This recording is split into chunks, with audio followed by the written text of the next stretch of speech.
Howdy,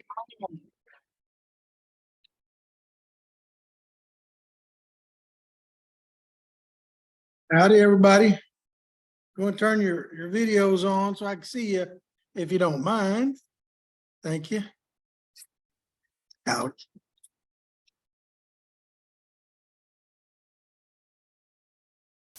Got just about a minute and then we'll get rolling. Is it hot where you live? It is hot where I live. My ACs can't keep up. It is unbearably hot. It is hot. Where you live, Stacy? Stonewall, Louisiana. Okay. It's been averaging about 100 degrees here and lots of humidity. There's no humidity in Louisiana though. It's all dry heat, isn't it? Is that Not so much. dry heat. No, it's humidity here. Lots of it. Lots of it. Walk out of the house, start sweating. All right. Well, it's 6 o'clock. Thank you guys for signing on. First off, any questions? So hopefully you're following the progression concept of how we pay for things, taxes, property taxes, and then kind of how the states and the local work their thing, how those taxes are calculated. I will tell you just for me this past week with talking with different ones of you, you'll hear me say it all varies from parish to parish, state to state, district to district. Just even in the way some of your parishes print out your millage rates is very, very different. You look at the Caddo one that I give you example of, it's very pretty much cut and dry. I looked at one from Lafayette Parish and much more complicated. It was harder to calculate. A lot more stuff was broken down. So hopefully, I know a lot of you challenged yourself and kind of calculated your own taxes, looked at your parish and where you're at. So hopefully you're learning something. Just as a legislative update, I want to share with you something that's happening in Texas. So Texas just finished a called legislature. They had their first one. The governor called them back. And so one of the things that the state of Texas said, we think all our teachers need at least a 3% raise. Can I get an amen? I mean, now, but here's what they did. So this is when you become an administrator. We think it's great, but we're not going to give you any extra funding to do it. So there's something that we don't talk much about here in this class, but most businesses, schools have a thing called a fund balance. That's F-U-N-D. Now, the first time I heard about a fund balance, and then our school had like $2 or $3 million in the fund balance, I thought they were saying fund balance, like F-U-N, like let's build a new stadium, fund balance, let's spend some money, but it's not a fund balance, it's a fund balance. And what that does, your school should typically have about 3 months of operating capital in the bank, just in case the government shuts down.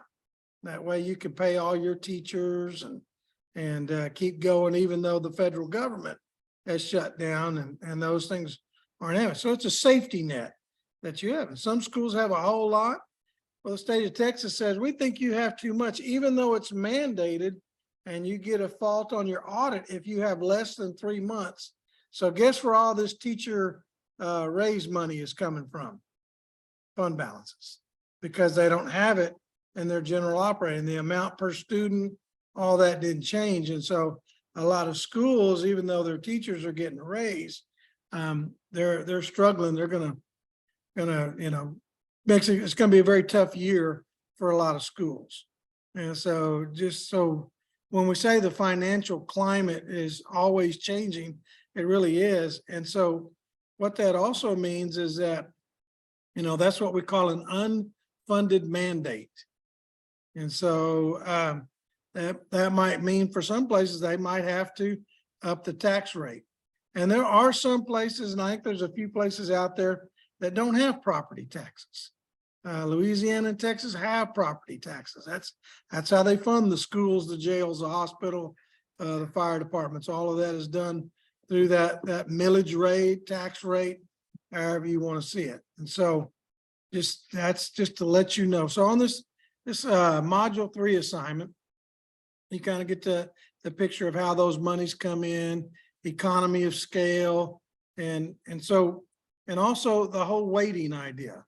How many of you kind of realize that you got more money for other students that, CTE students and all that, you get a little extra pay with them. So not all students are equal and not all funding is equal, but there's some method to the madness. And so you see your foundation systems, the way that they make provision for funding your state, your schools. So any questions so far about any of that? Okay, so let me prepare you for the next couple of weeks. So next week, module 4, watch the video, pay attention. It is so easy. I'm almost ashamed, but I'm not.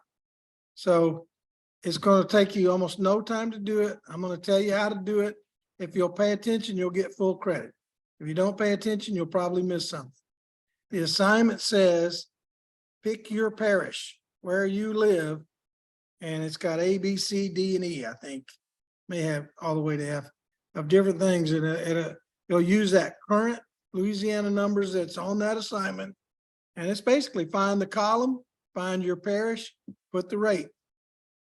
If you put to me that you receive 2 million students for your enrollment, you're on the wrong column, okay?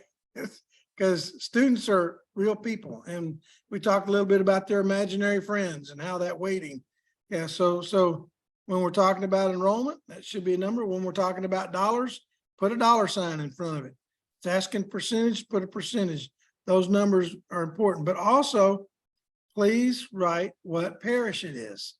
So if you're in Lafayette Parish, put Lafayette Parish, A, B, C, D, E, F.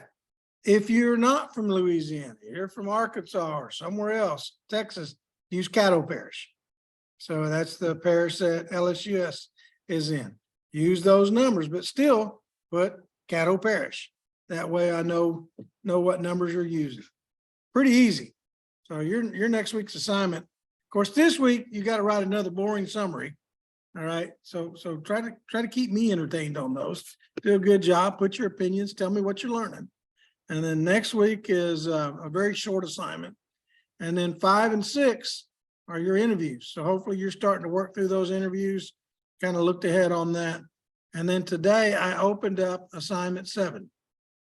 So you can start getting a look on what your comprehensive final will be like. And you'll have time to do that. Don't panic when you see that. I'm going to give you some so that you can kind of get started in looking at it. The numbers, basically the assignment in a nutshell, if you haven't seen it, is you're going to be given $500,000 windfall education fund. By the way, I got over $300,000 today. One in $100,000 operating grant that we applied for, and then some for some economic employment relief act money that we applied for. So you just never know when that money, but today was a good day for me. But anyway, somehow or another, you're going to get $500,000, but all this money has strings attached to it. Okay. Nobody just gives you money. There's going to be how you spend it. So what you're going to do in this assignment is you're going to justify what you're going to spend. You're given $500,000 to spend as you see fit, but you have to justify that spending to get the okay to spend it. This is typically how it works for you as a principal. There's going to be things called critical needs assessment, site-based decision making, where you look and let's say you're and also you're going to be the new principal, so you get to be principal for this assignment. I want you to say, "Hi, my name is Rachel Austin, and I'm the new principal of Bug Tussle Elementary School and John the Baptist Parish." I don't know, but it's all imaginary. Okay, so you get to be the principal of the school you want to be. Whether it's elementary or high school or whatever. You're going to be that principal and you're going to treat that school like it was yours. You're going to have a site-based decision-making committee. You're going to do a critical needs assessment. But here it is. It's all made up. Okay, so you don't have to gather a site-based decision-making team. And all this data is already in most of your campuses' websites, where you have a campus improvement plan or a district improvement plan, where you kind of let us know about your demographics and are you low socioeconomic, all of those things where you say, after we did all of our critical needs assessment, it boils down that we need 100 computers and a new playground.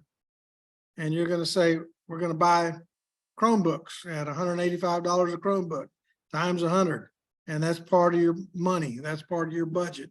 We're going to spend $45,000 on a new playground. Whoa, you ain't spent all your money yet.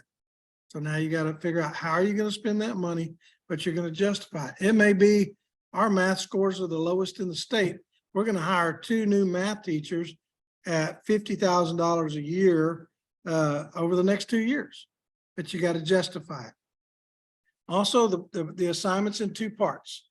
So the way when you deal with public officials and any kind of public meeting, which public schools are, they usually require 72 hours of posting. In other words, if we post on a Friday, we can have a meeting on a Monday. If we post on a Tuesday, we can't really have the meeting until either Thursday night or Friday. Got to have 72 hours notice. Typically in that 72 hours notice is where you submit a written proposal so that those board members, those decision makers, they get a chance to look at your proposal. And then when it comes your meeting night, you show up in person and you put on the fine and say, this is why we need it. And you've got to sell your proposal to 7 school board members, 11 in some places, maybe 5, depends on what you got. But you've got to make a pitch to where they say, man, I love it. Good work. Spend that money. And so you've got to show how it is. And it's all detailed and we'll talk about it more. But again, I'm not going to go through each parish, each district, each school that you're at and verify your data. I just want you to know that's how you get to the end game. Okay.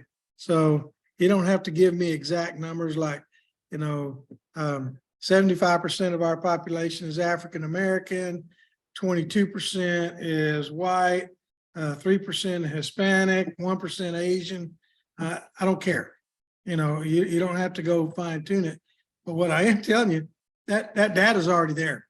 You've already got it. Just copy and paste if you need to, because you will have some type of critical needs assessment, some type of data already at your fingertips on your school website. So that's going to be your comprehensive assignment. And just like you see me do my video presentations, that's kind of what I want. I at least need to have voice. If I don't have your image, that's okay, but I need to hear you explain it. I need to hear you pitch it. I need to hear the enthusiasm in your voice when you got $500,000 you get to spend on kids. That's pretty cool. So, but it's fake money. Okay, so that's the plan. So far now, any questions? No questions at all? Man, I must be doing a good job. So you've watched your videos. This week's another summary. Next week's super easy. Just pay attention to the small details. And then, okay, Kerwin, do we need to make a voice thread? Yes. There's several ways to do this. I'm going to prepare you now. Okay.